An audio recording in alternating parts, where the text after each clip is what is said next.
Bismillahirrahmanirrahim. Assalamualaikum warahmatullahi wabarakatuh. Yang terhormat Ibu Daerah Hajah Maria Ulfa MSI. Selamat pagi teman-teman semuanya. Kami dari kelompok 4 akan mempresentasikan mengenai kejadian anemia pada remaja akibat stunting pada masa balita. Sebelumnya, izinkan saya memperkenalkan anggota kelompok 4, yaitu Dewi Fitrianingrum, Dwi Margi, Fasara Fananda, Hasna Nurfiani, Khairun Anissa, serta Nikita Tiana. Materi yang akan disampaikan yaitu yang pertama, masalah malnutrisi di Indonesia, yang kedua, stunting, yang ketiga, anemia akibat defisiensi zat besi, yang keempat, anemia akibat defisiensi asam folat. Untuk pembahasan yang pertama tentang masalah malnutrisi di Indonesia akan disampaikan oleh rekan kami yaitu Dewi. Kepada Dewi, dipersilakan. Masalah malnutrisi di Indonesia. Jenis malnutrisi terbanyak pada balita di Indonesia adalah perawakan pendek atau stunted dan sangat pendek atau severely stunted. Perawakan pendek karena kekurangan gizi disebut stunting, sedangkan yang disebabkan faktor genetik atau familial disebut short stature. Tingginya prevalensi perawakan pendek atau stunting pada balita menunjukkan bahwa populasi tersebut mengalami kekurangan gizi dalam waktu yang sangat lama. Pencegahan dapat dilakukan 1000 hari pertama kehidupan atau HPK. Dan dalam penanganannya dapat dilakukan melalui stimulasi, pengasuhan, dan pendidikan berkelanjutan. Selanjutnya, definisi stunting. Stunting sendiri atau kerdil adalah kondisi di mana balita memiliki panjang atau tinggi badan yang kurang jika dibandingkan dengan umur. Kondisi ini diukur dengan panjang atau tinggi badan yang lebih dari minus 2 standar deviasi median standar pertumbuhan anak dari WHO. Stunting dapat diprediksi dari kondisi bayi saat lahir, yakni jika berat badan kurang dari 2.500 gram dan panjang lahir kurang dari 48 cm. Selain itu, sampai umur 2 tahun, tinggi badannya tidak mengalami perkembangan yang sesuai dengan usianya. Ciri-ciri stunting. Ciri-ciri stunting ada 8. Yang pertama adalah gagal tumbuh pada 1000 hari pertama kehidupan. Yang kedua, pertumbuhan melambat dibanding usia sebayanya. Yang ketiga, terdapat gangguan kognitif yang dapat dideteksi dengan pemeriksaan Denver atau tes kecerdasan. Yang keempat, pertumbuhan gigi terlambat terutama setelah umur 2,5 tahun. Nah, untuk ciri-ciri stunting selanjutnya ada yang kelima yaitu anak lebih pendiam, tidak banyak melakukan kontak mata. Keenam ada prestasi sekolah buruk, 7 tanda pubertas terlambat, 8 wajah tampak lebih muda dari usia. Nah, selanjutnya ada anemia. Anemia adalah berkurangnya kadar eritrosit atau sel darah merah dan kadar hemoglobin atau Hb dalam setiap milimeter kubik darah dalam tubuh manusia. Masing-masing usia memiliki pedoman yang berbeda untuk masuk dalam kriteria anemia. Selanjutnya ada jenis-jenis anemia. Jenis-jenis anemia dibagi menjadi 6. Yang pertama ada anemia defisiensi besi, yang kedua ada pernisiosa, yang ketiga ada megaloblastik, yang keempat ialah hemolitik, yang kelima ada alpastik, dan yang keenam atau yang terakhir ada sel sabit.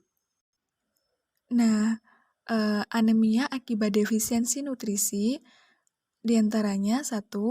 Anemia akibat defisiensi zat besi, yaitu kurang makan makanan yang mengandung zat besi seperti daging, hati, ikan, nasi, kacang-kacangan, dan lain-lain.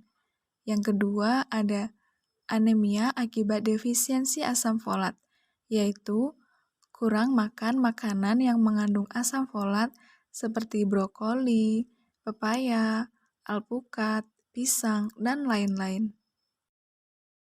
Anemia akibat defisiensi zat besi. Ada 3 tahapan defisiensi zat besi, yaitu stadium prelaten, stadium laten, dan stadium anemia. Stadium prelaten, di mana cadangan besi kosong, tetapi kadar besi serum dan hematokrit masih baik. Stadium laten, cadangan besi kosong, besi serum turun, TIBC meningkat, dan hematokrit masih baik. Sedangkan stadium anemia, cadangan besi kosong, besi serum turun, TIBC meningkat, dan hematokrit menurun. Selanjutnya ada penyebab kekurangan asupan zat besi. Yang pertama adalah makan makanan yang kurang mengandung zat besi, misalnya minum susu sapi jangka lama dan minum ASI saja. Yang kedua adalah sindroma malabsorpsi dan diare kronis. Dan yang ketiga adalah kebiasaan minum teh. Sedangkan ciri-ciri anemia defisiensi zat besi diantaranya adalah gejala awal tidak nyata, tumbuh kembang terhambat, dan pada bayi, ASI tanpa makanan tambahan yang cukup menjadikan bayi menjadi gemuk. Lalu pica, yaitu makan makanan yang tidak biasa. Baik, saya akan memaparkan materi subbab selanjutnya, yaitu mengenai anemia akibat defisiensi asam folat. Anemia defisiensi asam folat atau vitamin B9 adalah kondisi yang berkembang ketika tubuh kekurangan folat, sehingga pada keadaan ini tubuh menghasilkan sel darah merah yang tidak berfungsi dengan baik. Untuk penyebab dari anemia defisiensi asam folat ini sendiri, yang pertama yaitu makanan yang tidak sehat dan tidak seimbang. Yang kedua, berubahnya jenis atau pola makan harian. Yang ketiga, konsumsi minuman beralkohol berlebih.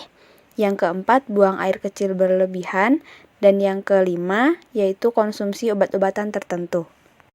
Selanjutnya, untuk kadar normal dari asam folat itu sendiri, yaitu sekitar 9 sampai dengan 45 nm.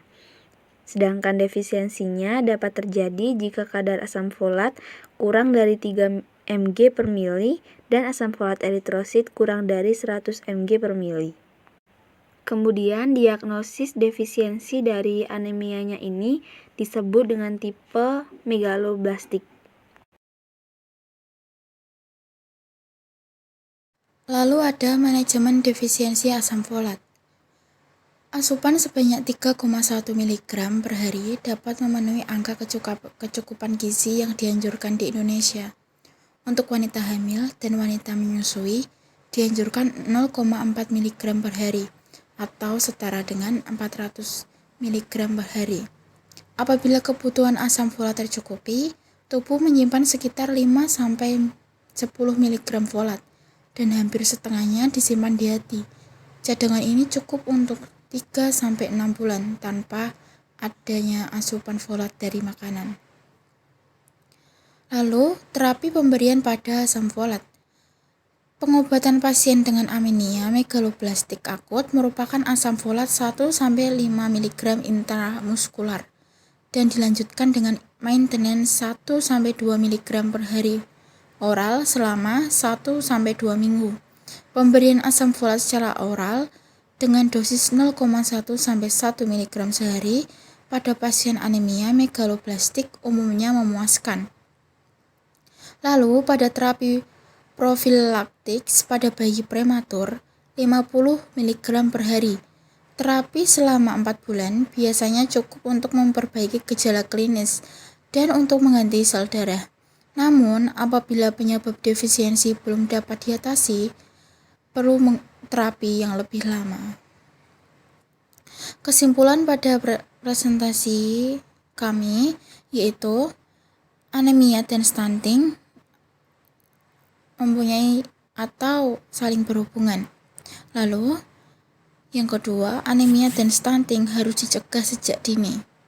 Yang ketiga, pencegahan stunting pada balita menerapkan 1000 hari pertama kehidupan. Pencegahan anemia pada remaja dengan menerapkan asupan gizi lengkap sejak dini. Sekian presentasi dari kelompok kami. Apabila dari teman-teman ada yang ditanyakan, dipersilakan.